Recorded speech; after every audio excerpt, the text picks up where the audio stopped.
So Leandra and Kristin, I feel like we've been working together for some years now, huh? You've been at FoodChain for a while. So a lot of people, I feel like a lot of people know who you are, but for those who don't, like, explain a little bit about FoodChain and the mission here. Absolutely. So FoodChain is a nonprofit here in Lexington. A lot of people are surprised, but we were actually formed in 2011. So we've been around for a long time. But a lot of that process has been kind of like slowly growing. So we have a mission of forging links between our community and fresh food. That's been kind of the core driver. So when we think about that, it's all about creating these diverse opportunities for people to connect to fresh, nutritious foods and innovative ways of thinking about our food system here in downtown Lexington. Our farm that we're in right now is in Kentucky's first indoor aquaponics farm. So that's pretty cool and a little wild that a lot of people don't know that happened in Lexington. I know. Well, the thing I love about this is that a lot of times when we think about farming, we're thinking very rural. And while that's super important, I think when we think about, food deserts, like where FoodChain is placed, and like just urban farming in general, how important is it to communities, especially more metropolitan cities? Yeah, so one of the things Leandra said recently was our location is what sparked an idea. It wasn't an idea that kind of sparked it. So we're in the old Rainbow Bread factory that was in operation for over 100 years. It closed in the 1980s, and then this building just sat vacant. So if you think of like the economic mobility for this community, you think of food access, none of that was really here. It kind of all went away when the building closed. And so this really brought a very unique opportunity to think really innovatively and creatively about how can we turn this into a space for food access and really teach the entire food system. And so it's really this location, because it is Lexington's largest and oldest USDA food desert. It is really important that we are teaching folks about where food comes from, providing that food access, providing those education points, which is really, where this idea for this beautiful farm behind us really came from. And it's looking luscious too. I've had several of your greens. Obviously, you have the tilapia, the shrimp, Smithtown Seafood next door, and we talk about education and the multitude of programs that you have and the development of the grocery store. How has that process been? So it's been amazing, like having been here at FoodChain for 10 years, seeing all of the different phases as we've grown into ourselves, grown into our community, and really grown into our purpose, like feeling that, right now I want to give so much credit for how beautiful the farm is looking to our youth program. So we have Bluegrass Urban Farm Friends, which is a collaboration with Seedleaf, where students in middle school and high school get to come into FoodChain, receive stipends to come work on our farm, work with Seedleaf, develop the urban agriculture here in Lexington, and also get to see career pathways that are non-traditional but still agricultural. And that's something that I think is really special about this place and Lexington, is that we are kind of like in the middle of that rural-urban divide. We are an agricultural county, but we are also metropolitan. And so it makes it so exciting to be able to bring just like the amount of diverse students that come through here with interest in everything from worms and composting to engineering and technology. And so they get to come here and connect to this farm, develop projects, and help keep it looking beautiful. Yes, and one of the things I love about you both is that you speak with so much passion, right? You've been here for 10 years, you've been here for 5, 6. Either way, you put in the work, and I want to dive a little bit into both of y'all's journeys. Like, how has it been to see the progression? Like, I know I've seen it grown within such a short amount of time, and what makes you so passionate about working in agriculture? So I came from an education background. I was a teacher for 15 years. I became very involved in farm to school, was doing that at the school I was working at. And then this opportunity at FoodChain became available. Like, I can still educate, I can do it on my own terms, but I can also share it with a lot more people. I was realizing just through the education I was providing that kids in Lexington really had no idea where their food came from. Like, they seriously thought it was like Kroger. They didn't understand about planting and watering, and that, like, we have to thank the farmers. We have to support our farmers if we want to eat. And everybody eats every day. And I will say FoodChain is a place that I love coming every single day. I love being able to make the connections with our community. I will say, since I started in 2019 and then 2020, we kind of exploded and burst at the seams. And it was a big growth period, but also a big learning period for us. But we really rose to meet the challenge. And I'll say, you know, having Leandra here and having her guidance was so worth it. But we both are so passionate about just sharing about the food system and making it so that everyone feels like their choices and their ability to participate matters. What about you? My story is, you know, I grew up in Lexington, and I literally grew up in the restaurant industry. My dad was a chef out at the Thoroughbred Club at Keeneland, and I grew up in kitchens in Lexington. And that is, like, if you ask me from the time I was little what I wanted to be when I grew up, it was a chef. And I wore chef hats, everything. So that was super formative for me. My father was he was a chef, but he was also had heart disease and really struggled with his health, which impacted his ability to earn wages. And so as I grew up, I started to see the disconnect between how the level of we expect from our hospitality workers and what's given back to them in terms of investing in them, in their future, and supporting them as whole beings in the restaurant industry. So I grew up with that model, moved into the restaurant industry myself, and then became kind of disenchanted with that trajectory. And I wanted to find a way to be a voice and to be an active person in the food system, in developing systems that created more sustainable jobs, more access to economic development in the food industry, where you could be a farmer or a chef, and that didn't have to be, you can only do that in your early 20s when your body is young and that your finances are flexible. No, we want people to make careers of this. And that was something that I felt when I was cooking that wasn't happening. I also, because of that, we grew up in economic insecurity and food insecurity. So it's kind of weird to be like the daughter of a chef, but you're relying on SNAP and not able to make ends meet and not able to do that work. So that really inspired me to continue to advocate for making sure that healthy food choices are available to everyone, no matter what their economic status is. You never know when providing that extra bit of help for over a period of time will make the total difference for someone being able to invest in their future and get into a career path. And so that, when I moved back to Lexington after going to Berea College and heard about FoodChain startup, I saw so many pieces of my story. Yeah, like opportunity to do that. No, I was just like, I think I gotta do it. You bring a great point, right? And so this is what, you know, even from our Visit Lex perspective, we're in tourism, like we want to champion hospitality workers. We want to support those organizations and people that are kind of changing the viewpoint of hospitality, farming, agriculture. And you mentioned economic development. You mentioned impacting communities of those in economic insecurity as well as food. And so it's literally this whole ecosystem of support. And even talking about like culinary, being a chef and that side of it, right? The actual farm to table. One of the great things I love about FoodChain is F.E.A.S.T. Which we are going into what year now? Gosh. Seven.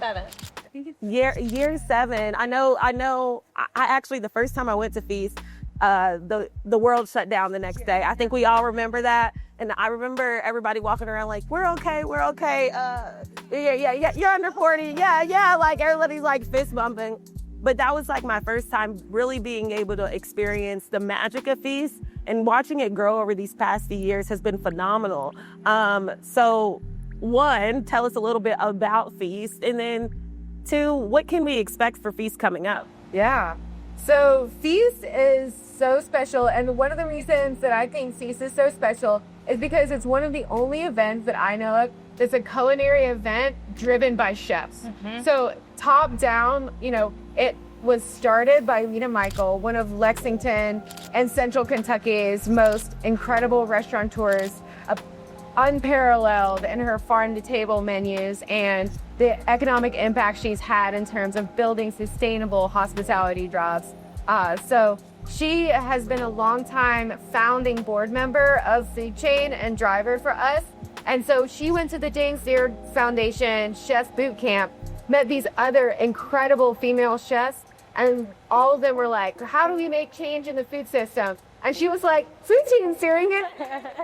And so she brought these incredible women from all over the country to do our first fundraiser in 2017.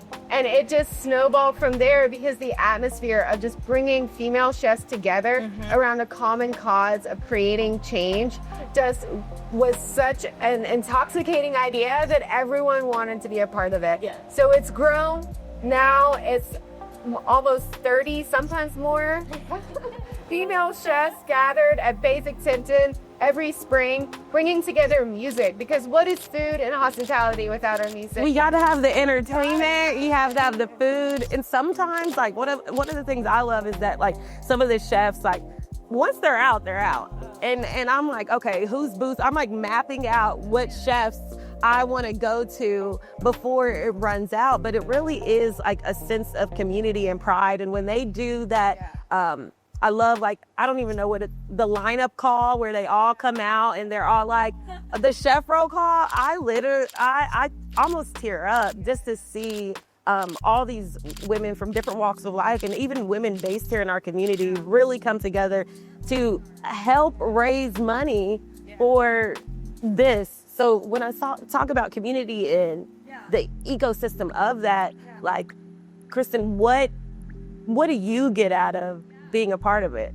So one of the things I've been doing with a lot of my education groups lately is asking 2 questions that kind of put people on the spot. Okay, what are the 2 questions? I'm the one that's supposed to be asking questions over here. The first one is, how many grocery stores can you name? Easy, right? Lots. You're like, your mind's going. And now the next one is, how many local farms and farmers can you name? Well, I'm a little different because we both know that I would be cheating. Yes, I can name at least 10, but most people can't. And I think it sometimes is to put you on the spot to make you feel a little uncomfortable, because why aren't we celebrating the people who are growing our food? Why aren't their names the first ones that come to mind? And this is something that we do with our cooking classes. This is something we do with the meals that we serve at FoodChain. This is something we highlight at F.E.A.S.T. It is so special and so important to be able to uplift our local farmers and support them, because they're the ones who were there during the pandemic when we had all these, supply chain issues. They had food. They could deliver. They could, help to feed everyone who was hungry and who was in need of food. And I mean, they grow amazing things. And the female chefs that we have at F.E.A.S.T. turn those into dishes that are to die for. And that is like one of the things that I really love about FoodChain, is how much we focus on the local food system. And when we say local, we mean in Kentucky. We mean these people who you would sit down and eat a meal with. And they're the ones that are providing all of this food and spending their time and energy growing it. Yeah. And F.E.A.S.T is expanding this year by wanting to, we've always celebrated our farmers, celebrated our chefs, and brought that to the forefront of, all of our presentations and like signage at F.E.A.S.T. But we have noticed, especially as we've grown, we've lost a lot of the more intimate conversations where we started, when you were literally standing over a prep table together, getting to just hear about each other's communities.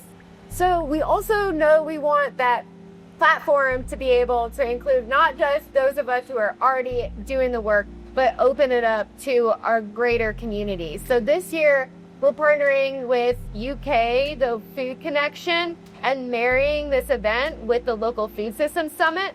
So that summit is going to bring in speakers from all over the state, from our city, from all over the nation and have those huge national conversations about our food system and really uplift our chefs as the experts that they are in their field, and be able to have working group conversations around how do we address things like staff burnout across the food system? How do we support a local food economy in real and tangible ways, in ways that are sustaining, and in ways that don't always rely on, changing administrations on a government level, but build that community equity and support.